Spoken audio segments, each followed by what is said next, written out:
निगाहों की किताबों को थोड़ा हटा के देखो, निगाहों की किताबों को थोड़ा हटा के देखो कि सवालों की इस दुनिया में एक नया राज छुपा है। तो दोस्तों, आज मैं आप लोग को पढ़ाने वाला हूँ कि संख्या क्या है। यह 10वां का पहला चैप्टर है, वास्तविक संख्या। वहां से ये जब आप पढ़ लीजिएगा तो सब कुछ कवर हो जाएगा। तो चलिए शुरू करते हैं कि व्हाट इज नंबर्स, संख्या होते क्या है।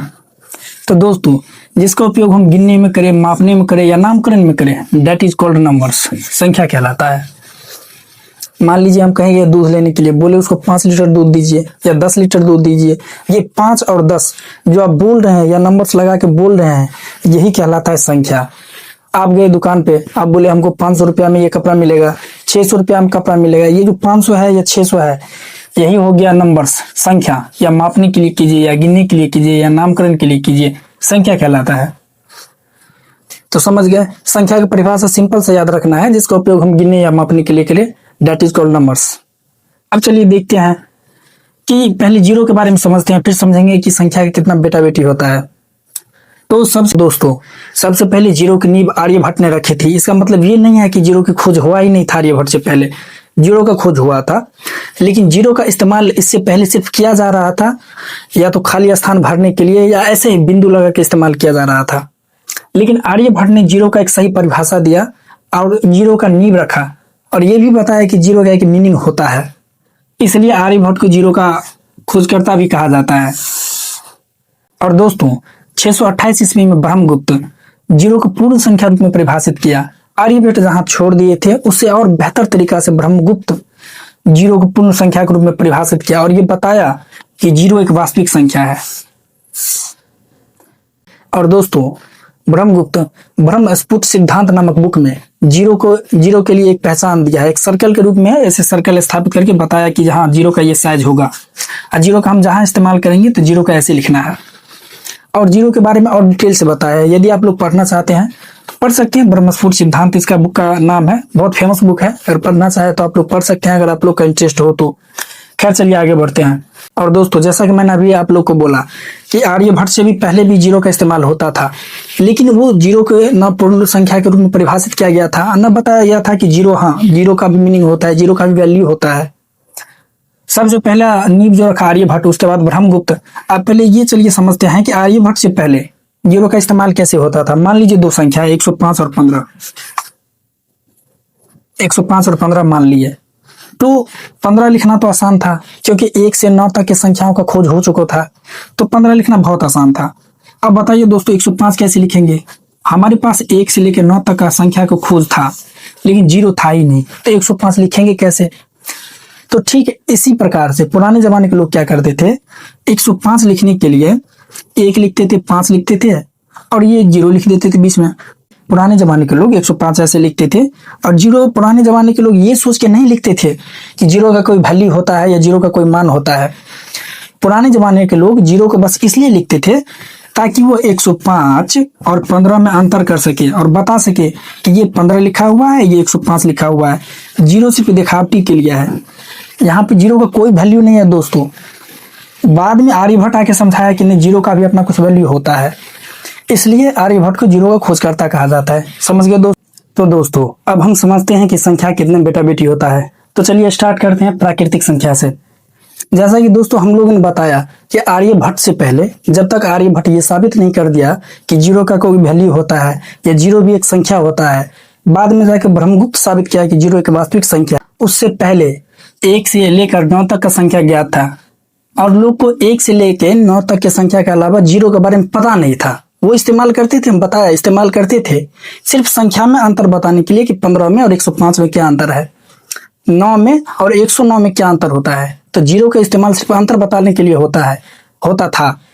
इसलिए नहीं होता था कि जीरो भी एक वास्तविक संख्या है या जीरो का कोई वैल्यू है। तो पहले 1 से 9 तक का संख्या ज्ञात था, तो इसी को प्राकृतिक संख्या कहा जाता था। प्राकृतिक संख्या में 1 2 3 4 5 6 7 आप जहां तक जाते अनंत तक जा सकते हैं, उसको बोलते हैं प्राकृतिक संख्या। और दूसरा हो गया पूर्ण संख्या, जिसको इंग्लिश में बोलते हैं होल नंबर, और प्राकृतिक संख्या को इंग्लिश में बोलते हैं नेचुरल नंबर। तो चलिए जानते हैं होल नंबर क्या है या पूर्ण संख्या क्या है। पूर्ण संख्या उसे कहते हैं जब बाद में जीरो का खोज हो गया तो लोग जीरो को पीछे में लगा दिया, जब बाद में जीरो का भी खोज हो गया आर्यभट्ट और ब्रह्मगुप्त के द्वारा, तो 0 से लेके 1 2 3 4 5 6 आप जहां तक जा सकते हैं, अनंत तक, अनंत तक, इसी को बोलते हैं पूर्ण संख्या या होल नंबर। कुछ नहीं करना है, बस प्राकृतिक संख्या में आप 0 लगा दीजिए, बस हो गया होल नंबर। उसके बाद होता है सम संख्या, जिसको इवन नंबर बोला जाता है। सम संख्या उसे कहते हैं जो 2 से पूरी तरह कट जाए, अर्थात वह संख्या जिसमें 2 से पूरी तरह भाग लग जाए, पूर्ण संख्या कहलाता है। जैसे एग्जाम्पल देख सकते हैं 2 4 6 8 10 12 14, आप यहाँ जहां तक जा सकते हैं। कहने का मतलब वह संख्या जिससे 2 पूरी तरह से कट जाए, 2 से पूरी तरह कट जाए। जैसे 2 से 2 में भाग दीजिएगा तो देखिए पूरी तरह कट जाएगा, शेषफल 0 आना चाहिए। कुछ नहीं, बस इतना याद रखिए, सम संख्या उसे कहते हैं जिस संख्या को आप 2 से भाग दीजिए उसका शेषफल 0 आना चाहिए। 2 से 2 में भाग दीजिएगा, शेषफल 0 आएगा। 2 से 4 में भाग दीजिएगा, शेषफल 0 आएगा। इस संख्या में किसी संख्या में 2 से भाग दीजिएगा, शेषफल 0 आएगा, इसलिए उसको बोला जाता है सम संख्या। और ये चौथा आता है विषम संख्या, जिसको ऑड नंबर बोला जाता है। ऑड नंबर उसे कहते हैं जो 2 से विभाजित ना हो, और जो 2 से विभाजित ना हो जैसे हो गया 1 3 5 7, अर्थात वह संख्या जिसमें आप 2 से भाग दीजिए लेकिन शेषफल 0 नहीं आना चाहिए, आप 0 से बड़ा होना चाहिए। जैसे 1 आ गया, 5 3 आ गया, 5 आ गया। जिसे देखिए आप 2 से 3 में भाग दीजिए, 1 लगेगा, 1 मरतबे लगेगा। 3 में से 2 गया, 1 घट के आ जाएगा 1। ये कटा, 2 से पूरी तरह कटा नहीं कटा, इसलिए हो गया ये विषम संख्या। विषम संख्या का मतलब हो गया वो संख्या जो 2 से कटे ही ना, जिसमें 2 से भाग ना लगे पूरी तरह। समझ गए? अब ये 5वां आ गया भाज्य संख्या, जिसको इंग्लिश में बोला जाता है कंपोजिट नंबर। कंपोजिट नंबर क्या होता है, चलिए जानते हैं। 2 से अधिक संख्या से कटे, अर्थात वह संख्या जिसमें 2 से अधिक संख्या से भाग लगे, जैसे 4 6 9 12। अब चलिए एग्जाम्पल के साथ समझाते हैं, ध्यान दीजिए। जैसे मान लीजिए 4 है, अब हम बोलेंगे कि बताइए 4 किस किस अंक से कट जाएगा। कुछ नहीं, बताइए 1 से कटेगा 4, हाँ कट जाएगा, 1 से भी कट गया। 2 से भाग लग जाएगा, हाँ 2 से भी पूरी तरह कट जाएगा, और 4 से भी लग गया। यानी ये संख्या सिर्फ 2 अंक से नहीं कट रहा है, 3 अंक से कट रहा है, यानी 2 से अधिक अंक से कट रहा है, इसलिए ये हो गया भाज्य संख्या। भाज्य संख्या का मतलब हो गया जिसका गुणनफल 2 से अधिक हो। हम फिर एक एग्जांपल के साथ बताते हैं, जैसे 6 ले लीजिए। कुछ नहीं करना है, आप लोग बचपन में सीखे होंगे HCF निकालना, इसमें HCF लगा दीजिए।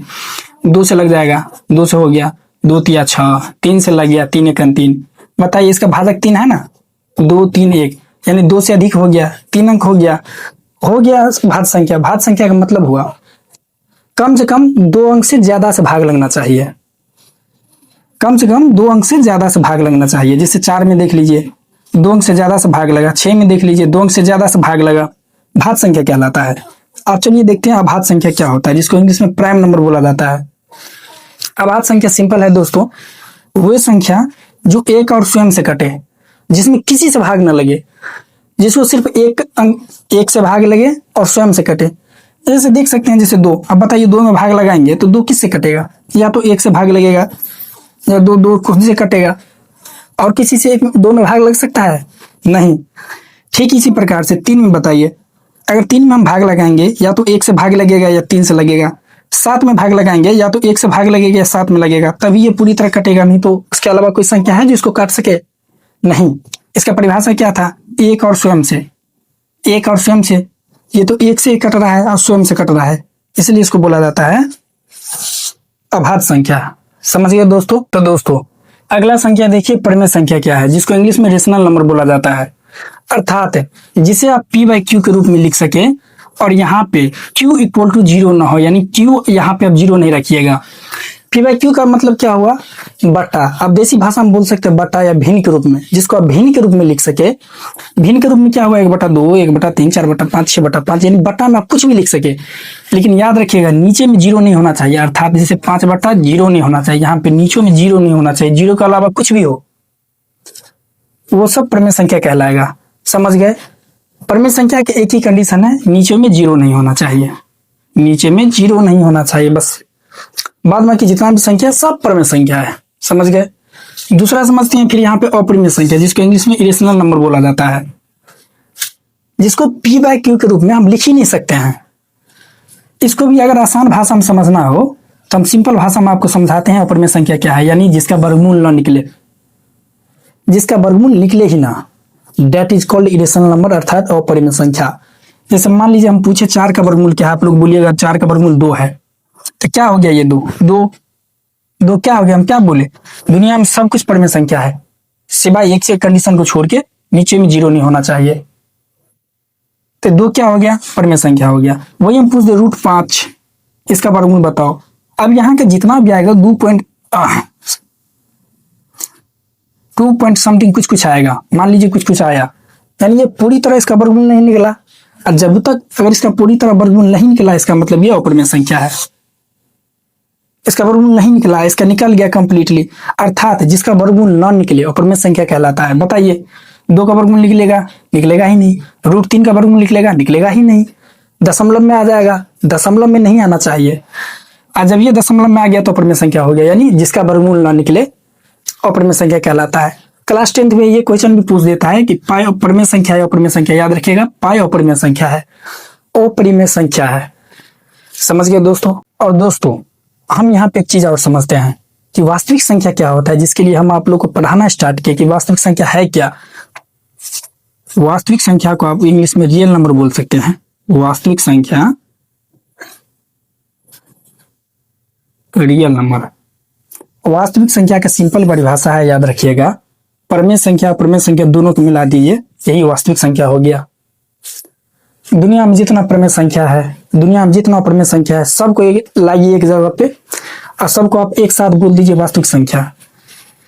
कहने का मतलब परमेय संख्या और अपरमेय संख्या का संग्रह, यानी दोनों को इकट्ठा कर दीजिए, यही कहलाता है वास्तविक संख्या। समझ गए। मैंने संख्या को इतनी डिटेल से पढ़ाया, इतनी डिटेल से पढ़ाया कि आई होप कि इसमें आप लोग को कोई डाउट ना हो। फिर भी अगर कोई डाउट है तो आप लोग हमें कमेंट कर सकते हैं। तब तक के लिए बाय।